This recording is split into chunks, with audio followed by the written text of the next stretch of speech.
สบายดีทุกคนสบายดีปีใหม่เนาะปีใหม่ฝากมาแล้วทุกคนเป็นจังไดสบายดีบ่ห่างหายห่างหายกันไปดนแล้วเนาะบ่ได้มาเล่าบ่ได้มาลงคลิปบ่ได้มาเล่าเรื่องมื้อนี้ก็มาเล่าเรื่องให้ฟังเป็นเรื่องของคนจมน้ำตายปีนั้นคือว่าตาย2คนเลยเนาะยิ่งผู้หนึ่งผู้ชายผู้หนึ่งตายปีนั้นเป็นเรื่องเกิดขึ้นประมาณ10 กว่าปีที่ผ่านมาเลยเนาะเกิดขึ้นอยู่ในหมู่บ้านแห่งหนึ่งมาเว้าเรื่องของผู้ชายนี่ก่อนเนาะสาเหตุที่ตายน่ะมันเป็นแนวนี้มื้อนั้นอันนี้หลายข้อตั้งเป็นชื่อนามสมมุติเลยกันเนาะเฮาคนชื่อตัวละครได้ง่ายผู้ใต้หัน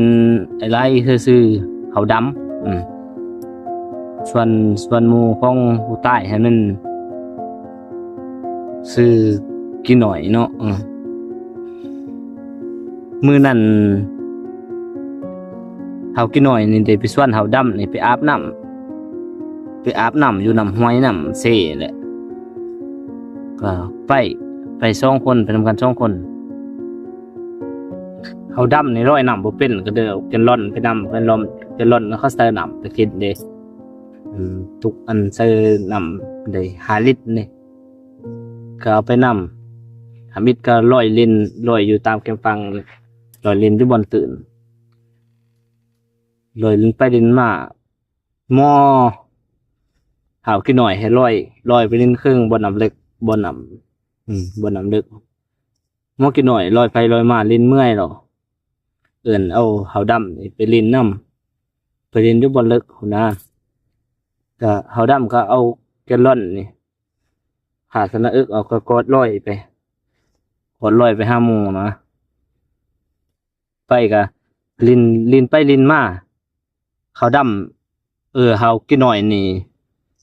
ลิ้นเมื่อยเราหยาดเอาแกลลอนห้องเฮาดำนี่หยาดเพื่อเอาไปขี้นะเฮาดำนี่ลอยน้ำบ่เป็นเนาะก็ดินตะเกียกใกล้ลูกแม่นอยู่กับเฮากี่หน่อยก็เห็นโมเห็นก็เซยบ่ซอยนะขอหมายว่าคิดว่าเฮาดำนี่ตั้งเฮ็ดเล่นหรือว่าตั้งบ่ซอยอีหยังก็บ่ฮู้เนาะบึดหนึ่งหม้อดำนี่ก็ค่อยจมน้ำหายไปหายไปตัวหน้าตัวตาโมเลยแหละจนเติบหมู่เพิ่นนี่บ่เห็นว่าหมู่อันหม้อดำน่ะบ่โฮขึ้นมานะก็หิบแล่นไปเอิ้นให้บ้านหรือแล่นไปเอิ้นผู้ใหญ่ก็มาเบิ่งมาขุดหามางมหาเอาขึ้นมาปรากฏว่าเฮาดำนี่ตายเบิ่งอันคำเบิ่งดังก็บ่ให้เจอแล้วตายแล้วว่าตายพอมีเห็นคือนั้นก็ร้องไห้เสียใจหลังจากนั้นเขาก็เอามาจัดพิธีงานศพยังพออันของผู้ตายพอของเฮาดำโหดแม่ว่าแม่นั่นบ่เบิ่งลูกปล่อยให้ลูกไปดินน้ำแล้วก็จมน้ำตายเลยลูกชายเดียวเขาขายตีแม่เขาก็เลยเอาแม่ไปเสื่องไว้หลังจากนั้นเวลาก็ทานไปมันนี่มาคนที่2มันเนี่ยอันนี้เป็นผู้หญิงเป็นฝาแฝดเป็นผู้หญิงเบิดฝาแฝดผู้หญิงเบิดหลายข้อตั้งเป็นชื่อนามสมมุติเนาะผู้ใต้อีกชื่อนางสมเราครูแฝดของเราคือผู้น้องผู้เอื้อยเห็นมันชื่อปิ่นทองก่อนนางสมนี่ตายก็มีเรื่องแปลกๆเรื่องร้อนๆเนาะแปลกๆนะเป็นเรื่องที่แปลกๆเกิดขึ้นมื้อนั้นหน้าของเรา เสียหญ้าสวนอยู่อันข้างเฮือนเสียหญ้าไปเสียหญ้ามาแล้วผู้ล้านนี่ลิ้นน้ำผู้ใต้นางสมนี่ไปย่างไปหานะย่างไปก็ลิ้นมิดก็ลิ้นอยู่ข้างๆเนี่ยน่ะก็เสียหญ้าไปก็เบิ่งล้านก็ทางเบิ่งล้านทางเสียหญ้าไปเนี่ยบึดหนึงหินกบนี่เต้นไปคุ้มหน่อยๆดอกเต้นไปก็ผู้หน้าก็ไปสอบเบิ่งจังไดก็บ่เห็นสอบเบิ่งคุ้มหน่อยๆนึงมันแปลกในบนนี่แหละห่างๆที่มันเต้นเขาไปหาแล้วเหไปสอบซะได้ใจเบิดก็บ่เห็นบอกมาแล้วคนขี้ลุกเลยผู้หน้าก็บ่ได้เซอเจอคิดว่ามันติดไปคนอื่นบ่หรือแล้วก็บ่ฮู้ก็บ่ได้เจอก็เสียหญ้าส่วนโตเสียหญ้าไปเสียหญ้ามาเลี้ยวเบิ่งร้านตรงข้างแล้วบ่เห็นมันเนี่ยบ่เห็นก็สอกหาเด้สอกหาห้ามผู้ใดก็ว่าบ่เห็น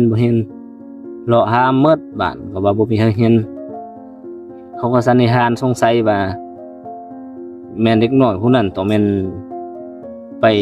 ลงไปหาน้ำโลไหลน้ำนะเพราะว่าอยู่ข้างๆอยู่ข้างหลังบ้านมันมีแม่น้ำนี่แม่น้ำไหลผ่านเขาเจ้าก็หากันไปสอกรอแต่ไปเต๋อขึ้นมาสอกหลอบพับอิดก็บ่เห็นไปก็ไปสอกหลอบที่2มันเนี่ยสอกไตขึ้นมาอีก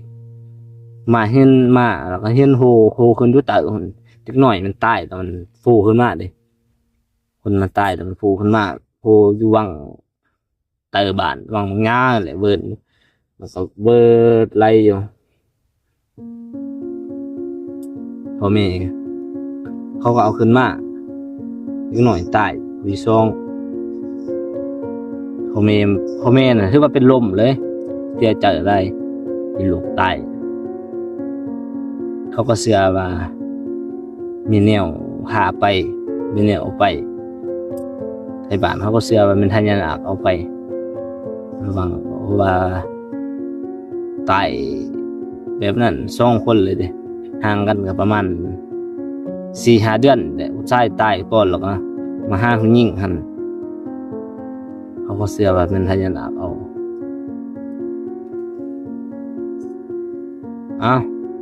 นี่ก็เป็นเรื่องราวของเมิดที่ได้แต่นำมาเล่าในมื้อนี้เนาะเอาคนคิดที่แนวใดก็ฝากคอมเมนต์ไว้เด้อ